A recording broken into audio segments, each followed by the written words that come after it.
আসসালামু আলাইকুম, কেমন আছেন সবাই? আশা করি সবাই ভালো আছেন, আর যে যেখানে আছেন যেভাবে আছেন ঠিকঠাক আছেন। আমিও আল্লাহর রহমতে সব দিক থেকে মোটামুটি ভালোই আছি। আমার এর আগের ভিডিওটা মানে হোম ট্যুরের ভিডিওটা আপনারা গতবারের হোম ট্যুরের ভিডিওর মতোই অনেক পছন্দ করেছেন। এর জন্য আপনাদেরকে অনেক অনেক ধন্যবাদ। মানে আপনাদের এত পজিটিভ ফিডব্যাক পেয়ে আমি তো অনেক খুশি। আপনারা সবাই খুব ভালো থাকবেন। আর হয়তো ভাবছেন কি রে, গত ভিডিওতে এখানে শোপিস ছিল, সেগুলো এখন কোথায় গেল? আসলে শোপিসগুলোকে একটু সরিয়ে রেখেছি, আর 2-1 দিনের জন্য সমস্ত ইনডোর প্ল্যান্টগুলোকে এখানে এনে রেখেছি, যাতে সকালের দিকে একটু রোদ খাওয়াতে পারি। কয়েকদিন পরে এই গাছপালাগুলোকে এখান থেকে সরিয়েই ফেলবো, মানে শীতটা পড়তে শুরু করলে।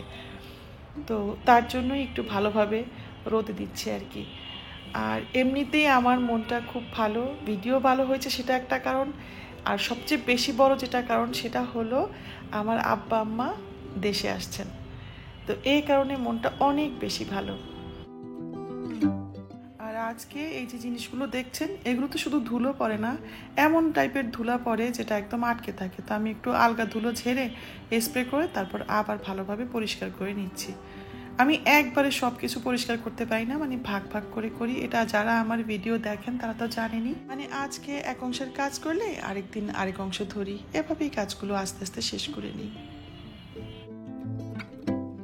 জানি না, আজকে খুব ইচ্ছা ছিল অনেকগুলো কমেন্ট পড়ব, মানে যতটা সম্ভব ততগুলো কমেন্ট পড়ব, কিন্তু সেটা আর আজকে হলো না।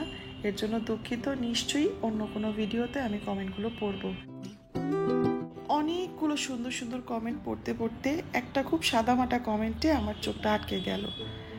ওই আপুটার আইডির নাম হচ্ছে মিস ক্যাপুচিনো 5920। তো উনি লিখেছিলেন প্রথমে যে আমার ফ্ল্যাটটা কত স্কোয়ার ফিট, আর তারপরে উনি কমেন্টে লিখেছেন যে আপু, আমরা তো এত বড় কিনতে পারবো না, বাট 1500 স্কোয়ার ফিট কি ভাবে সাজালে বড় আর আপনার মতো এত অসাধারণ লাগবে, প্লিজ যদি অ্যাডভাইস করেন অনেক হ্যাপি হব।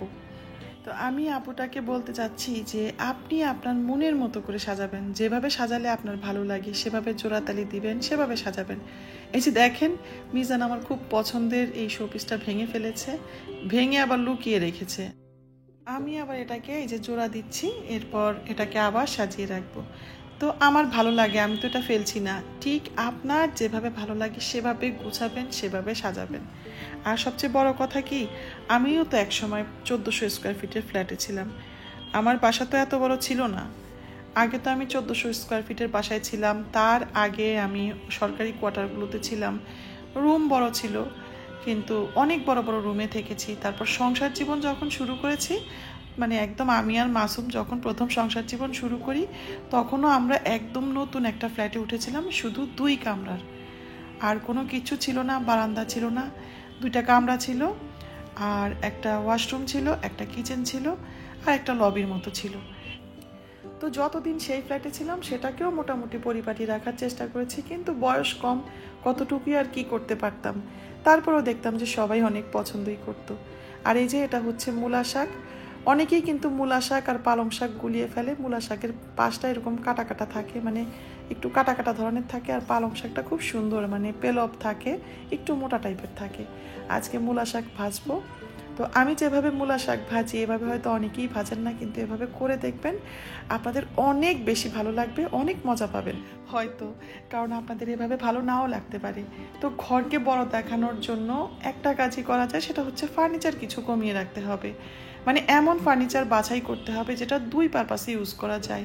যেমন আমি আমার আগের ফ্ল্যাটে, মানে এর আগে যে ফ্ল্যাটটায় ছিলাম আর কি, সেখানে আমি 2 সেটের বদলে 1 সেট সোফা রেখেছি, আর ওই ডিভানটা রেখেছিলাম যেটা আপনারা হোম ট্যুরের ভিডিওতে দেখেছিলেন।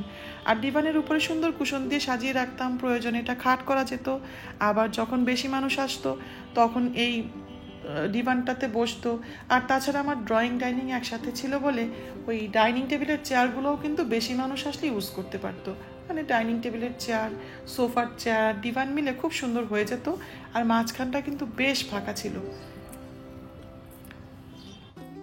তারপর সংসারের শুরুতে চাল রাখতাম আমি মাটির বড় পটারিতে, এতে ভেতরে চাল থাকতো, আর উপরে হচ্ছে একটা গাছ অথবা আর্টিফিশিয়াল ফ্লাওয়ার ভাস রেখে দিতাম। আমি লতানো একটা কি যেন কিনেছিলাম, আমার অতটা মনে নাই, মানে লতানো টাইপের একটা আর্টিফিশিয়াল প্ল্যান্টের মতো কিনেছিলাম। তো সেটা তুলে ভিতর থেকে চাল নিতাম, এতে করে এটা চালের কাজও করতো, আবার ঘরের কর্নারে একটা সুন্দর ইয়েও হতো আর কি, দেখতে সুন্দর লাগতো।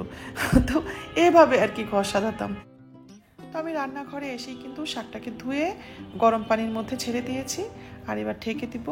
আজকে আর ভিটামিন খাওয়া লাগবে না, আজকে শাকটাকে গরম পানি থেকে সেদ্ধ করে ছেঁকে তুলে নিব। আর এই ফাঁকটায় মানে শাকটা সেদ্ধ হতে হতে আমি এক টুকরা মাছ নিয়েছি, এটা গতকাল রান্না করেছিলাম, মৃগেল মাছ। মাছটা বাছতে বাছতেই কিন্তু শাকটা সেদ্ধ হয়ে গেছে। তো এটার পানি ছড়ুক, আর এই ফাঁকে আমি একটু তেল বসিয়ে তাতে শুকনো মরিচ ফোড়ন দিয়েছি, এবার রসুন দিলাম, আর দিব হচ্ছে পেঁয়াজ কুচি। এক আটি শাকের জন্য আমি 3 কোয়া রসুন নিয়েছি, আর 2টা পেঁয়াজকে কুচিয়ে নিয়েছি, মানে রসুনও কুচিয়ে নিয়েছি, রসুনের কোয়াগুলো বেশ বড় ছিল। তো এরপর এটা বাদামি হয়ে যেতেই এবার মাছটা দিয়ে দিব, যেটা আমি একটু আগে বেছেছি। আর মাছটা দেওয়ার পরে কিন্তু 2টা কাঁচামরিচ দিয়ে আর একটু আন্দাজ মতো লবণ দিয়ে মাছটাকে ভালোভাবে ভেজে নিতে হবে। তো মোটামুটি ভাজা হলেই চলবে। এরপর ছেঁকে রাখা শাকটাকে দিয়ে কিছুক্ষণ নেড়ে চেড়ে নামিয়ে নেব। আর এটা গরম ভাতের সাথে যদি খাওয়া যায় তাহলে আর কিচ্ছু লাগে না, আমার কাছে লাগে না, কিন্তু আপনাদের লাগতেও পারে। এই সাধারণ খাবার, সাদামাটা জীবনযাপন আমার অনেক ভালো লাগে। আশ্চর্য রকমভাবে মধ্যবিত্তের জীবনযাপনের প্রতি একটা টান অনুভব করি। মধ্যবিত্তের জীবনে অনেক না পাওয়ার গল্প থাকে, কিন্তু সেই সাথে অল্পতেই বেশি খুশি হওয়ার সুখটাও থাকে। মধ্যবিত্তের জীবনে কিন্তু একটাই খারাপ দিক, সেটা হলো না পারে মরতে, না পারে বাঁচতে, না পারে কাউকে কিছু বলতে, না পারে সইতে। তারপরেও তারা কিন্তু সম্পর্কের বুনটটা সবচেয়ে বেশি ভালো জানে, যেটা নিম্নবিত্ত বা একদম উচ্চবিত্তের মধ্যে একটু কমই দেখা যায়। এইদিকে অনেকেই কি সুন্দর টি কর্নার করে, তারপর কফি কর্নার করে, আমার দেখতে খুবই ভালো লাগে। কিন্তু আমি ভাবলাম আমার তো সব একখানি, ভিন্ন করে কি করব। এই যে এখানে শুধু একটা কেটলি রেখেছি, আব্বার জন্য যদি আব্বা আসে তাহলে আব্বা তো একটু ব্ল্যাক কফি খায়, যখন তখন করে নিতে পারবে, আর অন্য সময় তো আমরা আছি। আর এখানে আমার সব মশলাপাতি রাখা আছে, যেমন এলাচ, দারচিনি, তেজপাতা, চাইলে রং চায়ের সাথে ফুটিয়ে নিতে পারবে, মানে রং চায়ের পানি ফুটানোর সময় ফুটিয়ে নিতে পারবে। আর আলাদা করে কর্নার করব কি, আমার চা কফি বানানোর জন্য যা যা লাগবে সব তো এখানেই, পাতিলটাও খুব কাছেই থাকে, ছাঁকনিও হাতের কাছে থাকে। আর আমার পাশে যত গেস্ট আসে তারা সবাই, মানে যারা থাকে আর কি, এসে বেড়ায় আর কি, তারা জানে যে এইখানটায় মানে এই ক্যাবিনেটটায় সব কিছু আছে। আমি খুলে দেখাচ্ছি। এই যে দুধ, তারপর চিনি, চা পাতা, কফি, টি ব্যাগ, মানে যত কিছু লাগে চা বানাতে সবই কিন্তু এখানেই আছে। এজন্য আলাদা করে আর কিছু করি না।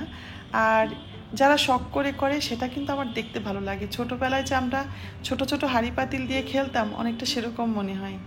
এখন তো অনেক বয়স হয়ে গেছে, অনেক বেশি বুঝতে শিখে গেছে অনেক কিছুই, এখন এগুলো শুধু দেখতেই ভালো লাগে, করতে আর ইচ্ছা হয় না।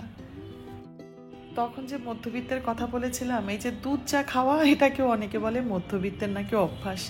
তো মধ্যবিত্তের জীবনের অল্পতে বেশি আনন্দ পাওয়ার যে সুখ, আহা, সারা জীবন কে মনে রাখে এইসব।